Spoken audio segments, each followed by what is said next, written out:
I am so excited to talk to you. Like many people across the country, we have been watching you on the Traitors and at the Olympics.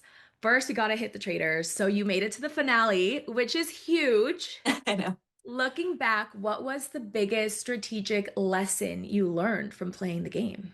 That I am not a strategic game playing reality star. My world of coming from athletics and the Olympics and broadcast, this was such a different experience. It was so much fun, but to be honest, like walking away, I'm very proud of sort of how far Johnny and I got in the game, and that at the end we really did clock the traitors, and we put our best foot forward to make it happen. And at the end, it was going to be a 50-50 shot. And that's sort of how sports is. You lay everything on the line, and it's hard to always line it up so perfectly, which Rob did. That's why he is an amazing strategic game player. But a lot of times it does come down to, that buzzer and which way it's going to go. Yeah, I mean, for two people who claim to not know what they were doing, you guys got to the end. So I think you were clearly Yes. doing something right and you did clock it at the end. I do want to ask you because to me it was shocking that nobody saw that you and or knew that you and Johnny were best friends because like watching the Olympics throughout the years, I just know you two are commentators and besties. Was it surprising to you that no one picked up on it? And did you guys have a plan in case somebody did question you guys? Yes. So we had a plan for all the things, but we were surprised that no one picked up on it. We kind of felt okay. Either they're gonna be focused on something else, and they know that we're skaters, but they don't know about our friendship and how close we are, or someone in there really knows, follows us on social media and will know everything immediately. So our strategy was to hope for the best, and we got very lucky because when we went in there, we kind of had these lines that we knew we were going to go with of sort of. Oh, Tara, she was so young. She won the Olympics at 15, and I started skating reasonably late at 12 years old. So we never crossed paths, and we were in two different skating generations. And now we work together, but only sometimes. I live in Delaware. Tara lives in LA. So we had all these sort of go-to phrases to keep going and staying as far apart as possible, that I think everyone might have thought like, oh, of course they know of each other, it's the same sport, but they're athletes and they're competitive and they're probably in here playing their own games and don't really want to be grouped together in that way. And for so long it worked, which is so surprising. Literally crazy. What I know, you guys said that you were both together when you found out you were on the Traitors. Would you have done the Traitors without Johnny? I wouldn't have, no. You guys were like amazing. When we would see you guys like reuniting in the hall in the secret, like that was the cutest thing as a viewer. It was Uh, so fun to have those stolen moments. It was terrifying because you just think you're so paranoid in this castle, and you think everyone is going to walk around the corner, and you just want a moment together to talk and figure things out and give each other a hug and make sure each other are okay. So when we had those moments, it was like therapy. yeah. And I mean, you kind of did talk about like the paranoia briefly right now. Like in the final episodes, we really see for you how much you struggled kind of balancing the competitiveness and the game and your personal relationships. Once the Mhm. game was over and you had left the castle, was it easy to return to normal life or were you constantly like on edge or on game mode and still paranoid? It's funny. It definitely took a little bit to adjust back. To regular life. It was just such a wild experience. It's almost like a social experiment where the psychological gameplay was really hard for me because as an athlete, I'm competitive. So you put me in a game and I want to win and I want to succeed. But the twist here was, you're kind of isolated in this castle for a very long time, a month of your life, and you are making friendships and real friendships. And then you know at my age and I'm not a reality star. I come from athletics and broadcast, so for me, I want to form friendships and prioritize that and play with integrity. And that was the hardest part because I wanted something, if my daughter ever watches this show, I want her to be proud of the way I played, just authentically as myself. I'm not putting on a character and doing something for the camera. So that was the hardest part, to separate heart and mind.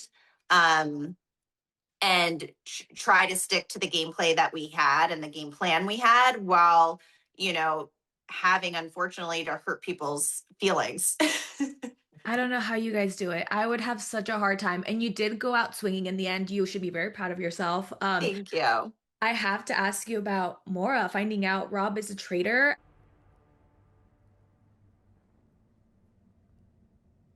I'm so sorry. I'm a traitor. I'm serious. No.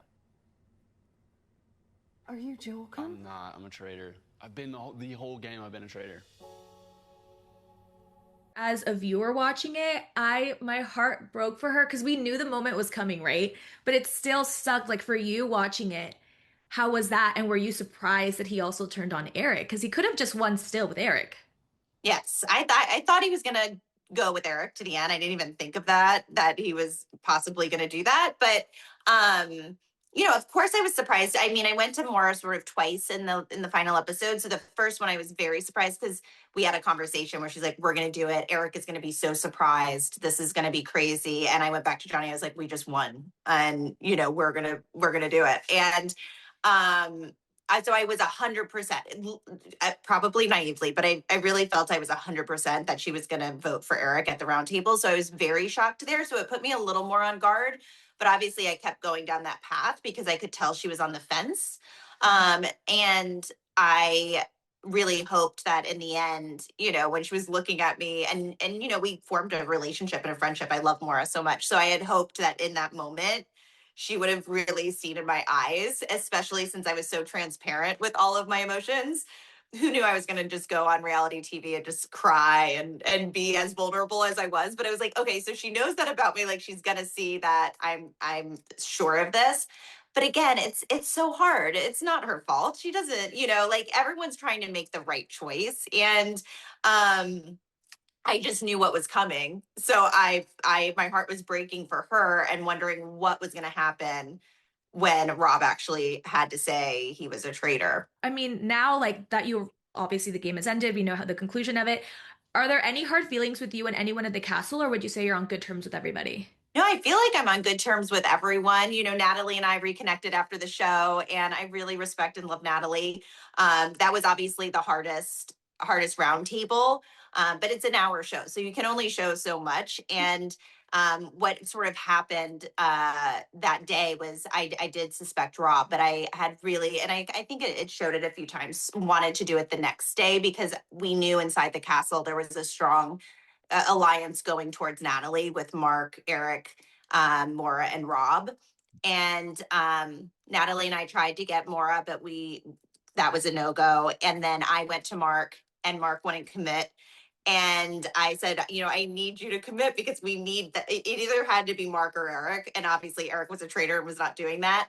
So I, out of respect, went to Natalie before the roundtable because I didn't want her to be surprised. Obviously, they just probably didn't have enough time to show all of this, but I went to her and told her we don't have, we don't have the numbers. It would be 3 against 5 with the double dagger, and I'm going to sit back, and everything was fine. And then obviously in the round table, things get so so intense, and the heat really came at her. And I understand her gameplay of saying, okay, well, I'm going to throw out everything I have, and let you know what Tara was thinking today and all of those things. And it was really hard for me because at that moment, you want to just be like, okay, I'm done with the game. I'll come in. I'll save you, Natalie. Like I will, just Johnny and I will just sort of forfeit, and Yeah. be like, we've got your back. And that's why I think I had such an emotional response after. Yeah.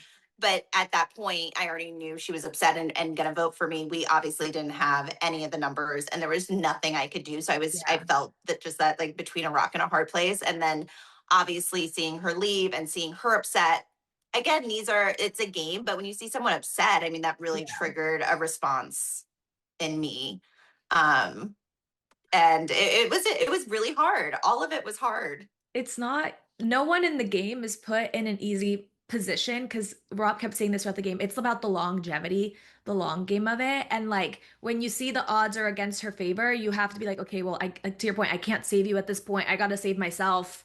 Well, I also do want to quickly ask you about the Olympics. Of course, the other big thing that was happening in your life, Alysa Liu's comeback was freaking remarkable. I mean, iconic. And she's been really outspoken about setting boundaries and, doing it her way.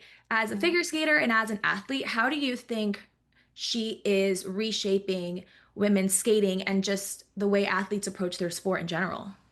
Well, I think she's an inspiration more than anything to an athlete, to a skater, and then to just anyone. To me, to see her perspective at such a young age, and to be able to handle that pressure because she had that perspective, and it was so refreshing to see. For her, it really was. Where is the pressure? I have nothing to lose. I'm gaining so much every moment I'm being here, and that really allowed her to skate with so much freedom and joy and show everyone around the world what's so amazing about this sport and so fun. And she delivered, and it was one of those unforgettable Olympic gold medal performances. And I really do think it's going to help people, in the sport, and hopefully so many people that want to join the sport realize there's different ways to approach very intense, high level, high pressure competition.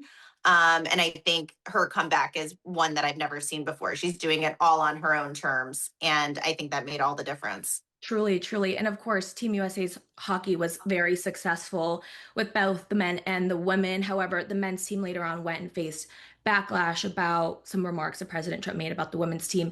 From your perspective, how can athletes celebrate these major victories in the midst of these broader conversations that are taking place?